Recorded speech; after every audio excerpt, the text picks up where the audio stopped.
Kisah Nabi Muhammad Sallallahu Alaihi Wasallam. Ketabahan Muhammad kecil. Pada usia 6 tahun, Muhammad kecil kembali ke pangkuan ibunya. Hanya sebentar bersama, Muhammad harus kehilangan beliau. Berselang 3 tahun kemudian, kakek tercintanya meninggal. Sejak saat itu, Muhammad kecil menjadi anak yatim piatu. Tugas pengasuhan selanjutnya diemban oleh paman dari pihak ayahnya yang bernama Abu Thalib. Muhammad kecil sangat bahagia bisa bertemu kembali dengan ibunda Aminah. Mereka menghabiskan waktu untuk bermain dan belajar bersama tentang banyak hal yang terjadi di sekitar. Pada suatu hari, Aminah mengajak Muhammad untuk berziarah ke makam ayahnya di Madinah. Ia pun meminta izin kepada Abdul Muthalib. Meskipun dengan berat hati, akhirnya Abdul Muthalib melepas kepergian cucu dan menantunya bepergian jauh. Perjalanan ke Madinah cukup jauh. Kalian semua berhati-hatilah. Insya Allah, kami berada dalam perlindungan Allah. Ayah, jangan terlalu khawatir. Setelah urusan selesai, kami akan segera kembali ke Mekah. Assalamualaikum warahmatullahi wabarakatuh. Waalaikumsalam warahmatullahi wabarakatuh. Ini kali pertama bagi Aminah berkunjung ke makam suaminya. Begitu juga dengan Muhammad. Perjalanan mereka ditemani oleh Ummu Aiman.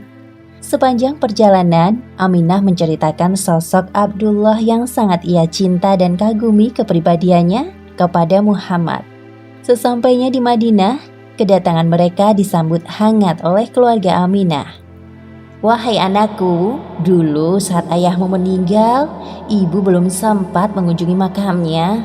Sekarang setelah engkau lahir di dunia ini, mari kita bersama-sama melihatnya. Baik, Bu. Saat itulah Muhammad benar-benar merasakan kehilangan sosok ayah dalam hidupnya. Ia bertekad akan mendampingi ibunya dalam keadaan susah maupun senang. Kira-kira 1 bulan lamanya mereka menetap di Madinah. Sekarang waktunya Aminah dan Muhammad kembali ke Mekah. Di tengah perjalanan, tepatnya di sebuah dusun bernama Abwa yang jaraknya 37 km dari kota Madinah, Aminah merasa sangat kelelahan. Wahai anakku Muhammad, badanku rasanya lemah sekali. Aku merasa ini pertemuan terakhir kita. Belum sempat menyelesaikan ucapannya, ibunda Aminah meninggal dunia untuk selama-lamanya. Ibu, jangan pergi. Wahai Muhammad, engkau adalah anak kuat, nak. Bangunlah, mari kita cari pertolongan untuk menguburkan jenazah ibumu. Sejujurnya, Muhammad kaget dan terpukul melihat kematian ibunda Aminah yang tampak nyata di depan matanya. Semuanya terasa sangat cepat terjadi. Namun hidup harus terus berjalan. Muhammad menguatkan hatinya. Selama perjalanan pulang bersama Ummu Aiman, Muhammad terus berdoa untuk ibunda Aminah sembari meneteskan air mata. Sekarang dirinya adalah anak yatim piatu yang harus menanggung beban kehidupan sendirian. Abdul Muthalib langsung syok mendengar kabar kematian Aminah. Seketika itu beliau mencium Muhammad. Wahai cucuku tersayang, hapuslah air mata di wajahmu. Jika ibumu melihatmu bersedih, pasti beliau akan sedih juga. Tenanglah, sekarang kakek yang akan menjagamu. Terima kasih, Kek. Abdul Muthalib merasa bahwa cucunya ini akan menjadi orang besar di kemudian hari. Beliau memperlakukan Muhammad dengan perlakuan yang istimewa. Hei nak, jangan duduk di tempat itu. Minggirlah, itu punya kakek. Maaf paman, aku tidak tahu jika hanya kakek yang boleh duduk di sini. Sudah, biarkan saja cucuku duduk di tempatku. Sesungguhnya kelak dia akan memiliki kedudukan yang lebih tinggi dariku.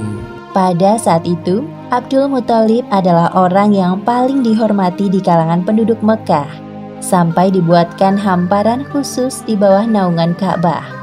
Selama kurang lebih 3 tahun lamanya, Muhammad diasuh oleh kakeknya. Muhammad kecil sangat menyayangi kakeknya, begitupun sebaliknya. Namun kebahagiaan Muhammad tidak berlangsung lama. Ketika Allah Subhanahu wa Ta'ala memanggil Abdul Muthalib untuk kembali di hadapannya. Wahai kakek, secepat itukah engkau pergi meninggalkanku? Sekarang aku benar-benar merasa kesepian. Tetapi Allah di kemudian hari memberikan nikmat kepada Muhammad untuk menghibur kesedihannya. Sebagaimana disebut di Al-Quran, surat Ad-Duha ayat 6 hingga 7. Bukankah engkau dalam keadaan yatim piatu, lalu diadakannya orang yang akan melindungimu dan menemukan kau saat kehilangan pedoman, lalu ditunjukkannya jalan itu. Menjadi anak yatim piatu yang kemudian ditinggalkan sosok yang amat mencintai, rasanya seperti ditusuk pedang.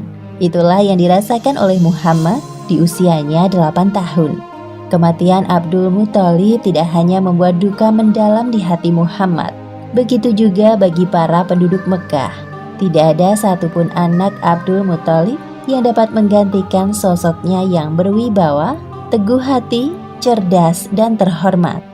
Beberapa hari sebelum Abdul Muthalib meninggal, beliau telah berpesan kepada anaknya yang bernama Abu Thalib untuk mengasuh Muhammad. Di antara pamannya yang lain, Abu Thalib memiliki sifat lemah lembut dan penyayang. Abdul Muthalib ingin Muhammad tumbuh dalam pengasuhan yang tepat. Wahai keponakanku tersayang, sebelum ayah meninggal, beliau sempat berpesan kepadaku agar mengasuh dan merawatmu sampai dewasa. Meskipun aku bukan orang kaya, namun pamanmu ini akan bekerja keras untuk menghidupimu seperti anak-anakku yang lain. Terima kasih, wahai paman, engkau sungguh berhati besar. Akhirnya, Muhammad diasuh oleh Abu Thalib sampai masa dewasa. Muhammad adalah anak yang tahu diri. Melihat beban berat yang dipikul pamannya, ia tidak tinggal diam. Bermodalkan tubuh yang dimilikinya, Muhammad ikut bekerja seperti anak-anak lain tanpa paksaan. Ikhlas membantu keluarga Abu Thalib. Demikianlah akhir kisah ketabahan Muhammad kecil. Hikmah yang dapat kita ambil dari kisah ini: pertama, perlakukan keluarga kita dengan sebaik-baiknya sebelum ajal menjemput dan memisahkan.